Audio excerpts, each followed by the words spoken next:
Welcome to Channel AMEC, your insight to the Australian visa system.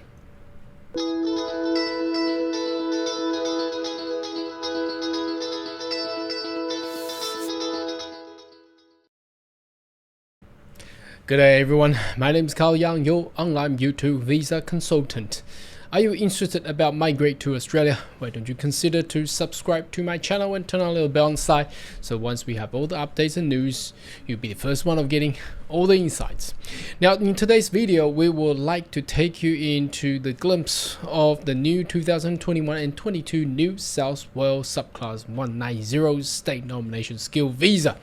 190 has been a very prominent and discussed visa by ways because it has been given you directly to permanent residency. However, during the past few years of the competition all around, the people wanted to migrate to Australia, it has become very hard. So let's check out what the criteria is and how that will actually work for you. Okay, so you might want to Google NSW and then space 190. Should be able to find this web page here. It says skilled nominated visa subclass 190. So obviously it's about expression of interest and skill select system, whereby the minimum requirement is 65 points. Well, now if you're not familiar with how the points are aggregated, you might want to check out my previous video discuss about skill migration and with the points table there. Now in specifically talking about New South Wales, the state government, obviously at the moment it's not a good place to be because the virus has been going around, but always, as I have always pointed out, the government of Australia has always been utilizing migration as a pathway to bring back the recovery of economy, no matter how which party that is and how the political talks are. The fact is Australia still need migrants. So let's have a look. The NSW New South Wales uses selection-based invitation process to ensure New South Wales nominees are aligned with the skill needs and state economy. You cannot directly apply, so you're putting the best effort, the best of you, like portfolio, and the state government will actually pick you up. Now at the end of this, it will also say, look, 190 is really limited, so if you do really needs, they probably will need you to apply for 491, which we have previously explained and shown in the previous video. So invitation round occurs throughout financial year. So at the moment, the government of Australia of New South Wales is not gonna give you a specific date and period of time things. Well, unlike some states do provide some period of time required, you're required to put in your registration of interest, but New South Wales for the subclass 190, there's no specific date or period required here. So who will be considered? Now obviously you need to be eligible to meet the subclass 190 requirement, and you put in your EOI. You got to be under 45 years of age and have at least company English as usual, and you need to have a skill assessment for your occupation. Now they're taking a approach which the state of Victoria had done. However, we're going to take a look at what target sector of New South Wales actually meant. It's actually a little bit different than what Victoria had coined. You need to be at least 65. However, due to the competitiveness, I will highly suggest that you gotta have at least 75 or perhaps 80 points, otherwise you might not be able to be there. Now further on, it's very important, the last bit is that you gotta be currently residing in New South Wales. That means offshore applicants is not gonna be able to lodge this, and you need to be currently, okay, there's all here, so either this or this, so you need to be currently genuinely residing in New South Wales past 3 months. Now that's pretty easy. And the other one is currently employed in New South Wales, where your employment meets standard claiming skill employment in your nominated occupation. So I would say within this two, the first one will be more prioritized rather than just showing that you have been living in New South Wales, which is pretty easy. Just stay there, don't move. Okay, New South Wales nomination is by invitation only, cannot apply directly. Okay, and there is some common asked questions we were going to go through, which very good that the state government of New South Wales does provide that. Previously there's no other There's just so many questions because at the moment the state criteria has become very, very complicated in a way. Now, key steps. Again, you need to be eligible for 190, eligible for New South Wales, and you put in your skill select EOI, and then be invited to apply during invitation round, and then you apply your nomination within 14 days. So once you put your EOI in, there is no registration of interest required like for 91. You basically wait there, okay, and further information will take there. Now, the last bit I wanted to show you, it's still very important because alternative migration path. Why do they say that?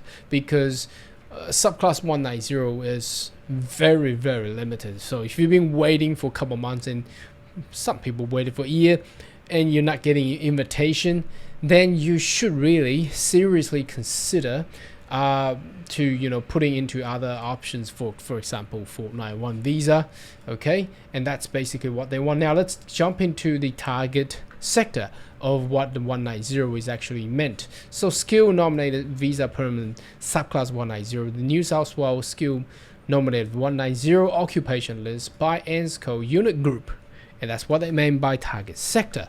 Not actually the industry sector, but in a unit group of occupation. To be considered in the invitation round, you must meet the skill assessment.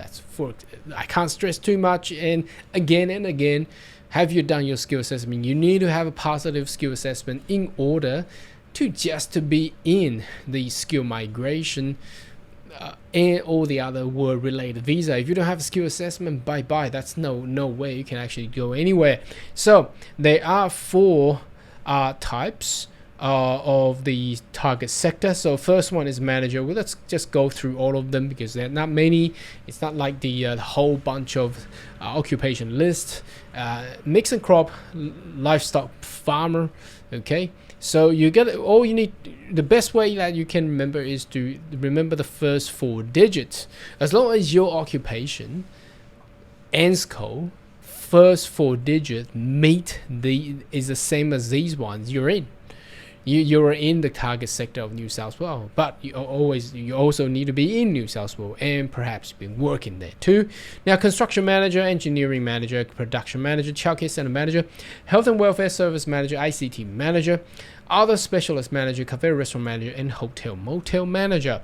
Now, going into professionals, they're photographers, journalists, writers, accountant, auditor, actuary, mathematicians, economists, land economists and valuer, librarian, architects and land architects, a landscape architect, industrial designer, graphic website designer, illustrator, interior designer, urban regional planner, civil engineer, professional, electrical engineers, electronic engineer, industrial, mechanical and production engineer, mining engineer, and other engineer professions, food scientist, environmental scientist, life scientist, medical lab scientist, vets, other physical science professional, early childhood teacher, primary teacher, secondary teacher, special education teacher, university lecturer, vocational education teachers, medical imaging professional, occupation environmental health professional, pharmacist, dental practitioner, occupational therapist, physiotherapist, other medical professional, midwife, and all the nurses, and ICT managers, ICT business analyst, multimedia web designer, developer, software application programmer, database and admin, system administrator, group computer network professional, ICT support test engineer, telecommunication engineer, psychologist, social professional, social worker, welfare, recreation, community art worker. Now, just pause a minute. Doesn't that cover almost every occupation that an international student will actually study for? Whoa, it looks very good, but the problem is they don't tell you whether or not you can actually meet the requirement. Does that meeting a minimum 65 points and have a job currently working at will actually qualify you? I don't think that would be that easy. But anyway, let's go into the technician and trade workers. So agricultural technicians, medical technician, architectural builder technicians, civil engineering draftsman person and technicians, ICT support tech, automotive, mechanics, and all the panel beater, fitters, carpenter, painter, glazier, roof tiler, plumber, electricians, air conditioner, refrigeration mechanics, electrical distribution trade workers, electronic trade workers, baker, pastry workers, chef and cook, nurses, hairdressers, cabinet makers. Wow, that covers all the trades. All right, further onwards, community and personal care. I think this is more towards post-pandemic required occupations of dental, hygienists, technicians, therapists, diversional therapists, enrollers, and welfare support worker. Now, from what we have just gone through, it basically covers, all I can tell you is covers 80-90% of all the occupation that we've been chat about and talked about. Now, that doesn't mean that you will actually get a 190 because the prioritized level 491 is still more prioritized than the 190. So I will say at the moment, because it's only just open, there is no way that we can actually measure and know how many EOI points that some person has been invited. But I will say that it will actually require much higher than 65. So I will aim at least 75 to 80 plus points at least, otherwise you will not be able to make it. Now let's go into the common ask questions for skilled visas. Now you can get to this page where when you go through, see at the end of here is further information. When you click on that, you will jump in here. So now I'm not going to go through how the invitation round works because they have all we have just gone through that. And the when will occupation list be released? Now, I mean, it's already been released, so we don't need to answer that. Will New South Wales invite to apply nominate special cases? No. So that's a big no there. Why wasn't I invited to apply at the nomination? So New South Wales cannot comment on EOI unsuccessful. So 190, so long as you maintain valid EOI, then the New South Wales government will check on that.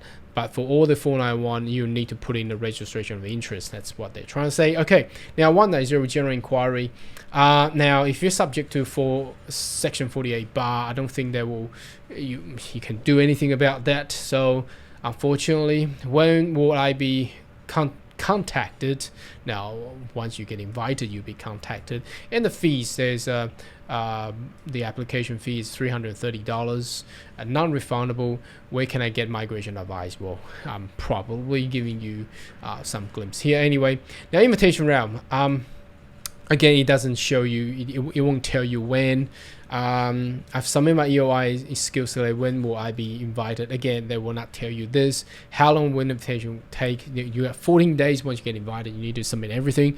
So before you put in EOI, make sure you have everything ready. That's how the best practice that has been done. What if I invited apply New South Wales nomination, but I do not see the invitation email? Okay. Sent invitation by email address have provided in your EOI. It is your responsibility to check. So if you missed it, sorry, it's not the responsibility of the state government New South Wales to actually recover that for you. Okay, am I eligible? Well, obviously we've gone through all the eligibility. You need to check that out, or probably just rewatch my video. Is my occupation eligible to consider New South Wales? We've gone through all that together. I don't currently reside in New South Wales. Am I eligible? No. Okay, so they don't like you if you're not in New South Wales. And if you're offshore, no, you cannot be there. How do I prove my reside? Now, that's pretty easy. Or your lease contract, rental contract, or your bills, driver license. Do I need to or currently be employed? No, you are not required to currently or previously be working in New South Wales. Well, it depends. It depends on which category of, it's either 491 stream 1 or the stream 2 or 3, or there's a bunch of options there. I've been nominated by New South Wales Subclass 491. Am I still eligible to nominate 190? No, because under 491 visa application, there's a condition that within 3 years you cannot change any other visas. So they want to lock you in the 491. Submitting EOI. Can I submit EOI before I'm eligible? Well, of course, it says no here. There's best practice. As I said, you need to have everything ready. So skill assessment, everything ready. then you put it in. Otherwise, once you get invited, that will be a total waste of time and money to actually go through all that. Should I claim my previous employment skill select? Yeah, well, you should, because when you do your skills assessment, you should have already got that done. I'm an ICT professional. What skill assessment do I need to provide? Well, you need to provide a skill assessment from ACS. I'm not too sure why this is a commonly asked question. This is more towards skill assessment criteria. So anyway, I've done a whole bunch of skill assessment video. You might want to check that out too. How do I show evidence of skill employment? Usually skill assessment will tell you, and plus you will have work reference while you're submitting skill assessment, and you can use that work references for your EOI and your visas. So how do I show where I reside? I think we have done that already. So anyway, those commonly asked questions are, well, very common, and it's also common sense as well. Anyhow, what do you think about the New South Wales 190 skills visa, get you to permanent residency? Leave your comment right down below, and I chat with you next video. Goodbye.